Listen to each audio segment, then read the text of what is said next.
ಬೆಳಿಗ್ಗೆ ಎದ್ದು ಹಲ್ಲುಜ್ಜುವಾಗ ನಲ್ಲಿ ತಿರುಗ್ಸಿದ ತಕ್ಷಣ ನೀರ್ ಬರುತ್ತೆ ಅಲ್ವಾ? ಆ ಆ ನೀರ್ ಎಲ್ಲಿಂದ ಬಂತು ಅಂತೆ ನಾವೆಲ್ಲಾದ್ರೂ ಯೋಚನೆ ಮಾಡಿದ್ದೀವಾ?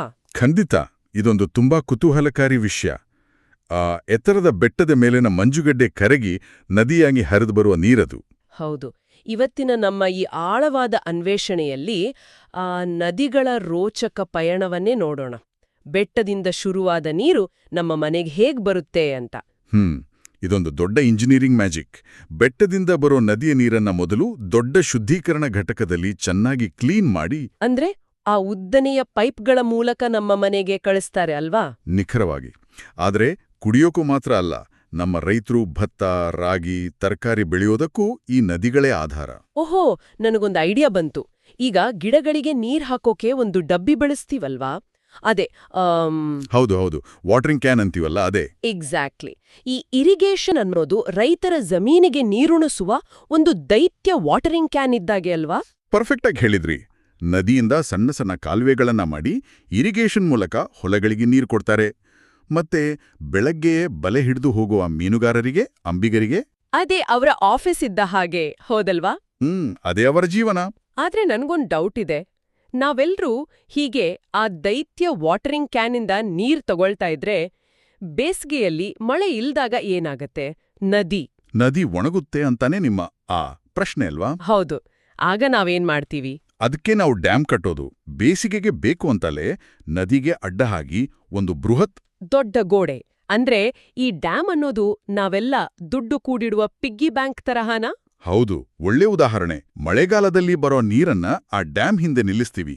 ಆಗ ಅದು ಒಂದು ದೊಡ್ಡ ಬಟ್ಲಿನಂತೆ ನೀರು ತುಂಬಿಕೊಂಡು ಮಾನವ ನಿರ್ಮಿತ ಕೆರೆ ಥರ ಆಗತ್ತೆ. ಅದಕ್ಕೆ ರಿಸರ್ವಾಯರ್ ಅಂತ ಕರಿತೀವಿ. ಓ, ಈ ರಿಸರ್ವಾಯರ್ ಅನ್ನೋದೇ ನಮ್ಮ ಸ್ಟೋರೇಜ್, ಅಂದ್ರೆ ನೀರಿನ ಬ್ಯಾಂಕ್. ಖಂಡಿತ. ಆದ್ರೆ ಈ ರೀತಿ ಬಟ್ಲಿನಲ್ಲಿ ನೀರು ತುಂಬಿಸಿದಾಗ ಒಂದು ದೊಡ್ಡ ತ್ಯಾಗ ಮಾಡಬೇಕಾಗತ್ತೆ. ತ್ಯಾಗನಾ? ಅಂದ್ರೆ ಆ ಗೋಡೆಯ ಹಿಂದಿರುವ ಜಾಗದಲ್ಲಿ ಮನೆಗಳು ಅಥವಾ ಹಳ್ಳಿಗಳಿದ್ರೆ ಏನಾಗುತ್ತೆ? ಅದೇ ಸಮಸ್ಯೆ. ಆ ಇಡೀ ಕಣಿವೆ ನೀರಿಂದ ತುಂಬಿಕೊಂಡಾಗ ಅಲ್ಲಿನ ಹಳ್ಳಿಗಳು ಮುಳುಗಡೆಯಾಗುತ್ತೆ. ಆಗ ಅಲ್ಲಿನ ಜನ ತಮ್ಮ ಪ್ರೀತಿಯ ಮನೆಗಳನ್ನ ಬಿಟ್ಟುಕೊಟ್ಟು ಬೇರೆ ಕಡೆಗೆ ಹೋಗಬೇಕು. ಅರೆ, ಹೌದು, ಇದನ್ನೇ ಡಿಸ್ಪ್ಲೇಸ್ಮೆಂಟ್ ಅಂತ ಕರೆಯೋದು. ನಮ್ಗೆಲ್ಲರಿಗೂ ಬೇಸಿಗೆಯಲ್ಲಿ ನೀರ್ ಸಿಗ್ಲಿ ಅಂತ ಆ ಜನರು ಮಾಡುವ ಅತಿ ದೊಡ್ಡ ತ್ಯಾಗವಿದು. ನಿಜಕ್ಕೂ ಅದು ತುಂಬಾನೇ ಕಷ್ಟದ ವಿಷಯ. ಸರಿ, ನಾವು ಡ್ಯಾಮ್ ಕಟ್ಟಿ ನೀರನ್ನ ಪಿಗಿ ಬ್ಯಾಂಕ್ ತರ ಸೇವ್ ಮಾಡಿದ್ವಿ. ಹಾಗಾದ್ರೆ ನಮ್ಮತ್ರ ಇಷ್ಟೊಂದು ದೊಡ್ಡ ಡ್ಯಾಮ್ಗಳಿರುವಾಗ ಈ ಫ್ಲಡ್ಸ್ ಅಥವಾ ಪ್ರವಾಹ ಯಾಕೆ ಬರುತ್ತೆ? ಒಳ್ಳೆ ಪ್ರಶ್ನೆ. ನೋಡಿ, ಪ್ರತಿ ಪಿಗ್ಗಿ ಬ್ಯಾಂಕ್ಗೂ ಒಂದು ಮಿತಿ ಇರುತ್ತೆ ಅಲ್ವಾ? ವಿಪರೀತ ಮಳೆ ಆದಾಗ ಆ ಡ್ಯಾಮಿಗೆ ತಡೆಯೋಕೆ ಆಗದಷ್ಟು ನೀರು ಬರುತ್ತೆ.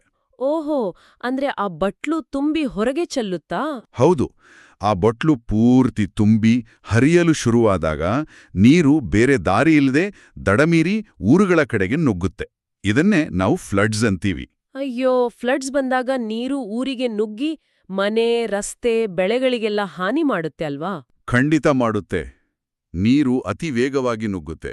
ಪ್ರಕೃತಿಯ ಶಕ್ತಿ ಮುಂದೆ ನಮ್ಮ ಇಂಜಿನಿಯರಿಂಗ್ ಕೂಡ ಚಿಕ್ಕದಾಗ್ಬಿಡುತ್ತೆ.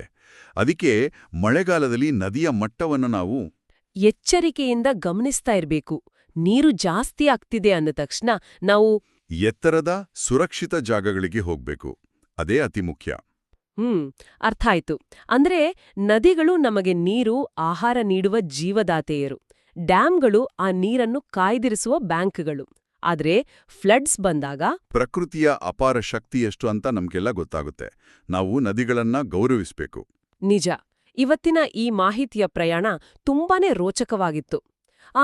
ಈಗ ಇದನ್ನ ಮುಗಿಸುವ ಮುನ್ನ ನಾವೆಲ್ಲರೂ ಒಂದು ವಿಷಯ ಯೋಚನೆ ಮಾಡೋಣ. ಮುಂದಿನ ಬಾರಿ ಕತ್ತಲಾದಾಗ ಮನೆಯಲ್ಲಿ ಲೈಟ್ ಸ್ವಿಚ್ ಆನ್ ಮಾಡಿದಾಗ ಆ ವಿದ್ಯುತ್ ಎಲ್ಲಿಂದ ಬಂತು ಅಂತಾನ? ಹೌದು, ಆ ಬೆಳಕುವ ಲೈಟ್ ಯಾವುದೋ ಒಂದು ನದಿಯ ಹೈಡ್ರೋ ಎಲೆಕ್ಟ್ರಿಸಿಟಿಯಿಂದ, ಅಂದ್ರೆ ಆ ರಭಸವಾಗಿ ಹರಿಯುವ ನೀರಿನಿಂದ ತೆಗೆದ ವಿದ್ಯುತ್ತಿನಿಂದ ಬಂದಿರ್ಬೋದಾ ಅಂತ ಒಮ್ಮೆ ಊಹಿಸ್ಕೊಳ್ಳಿ.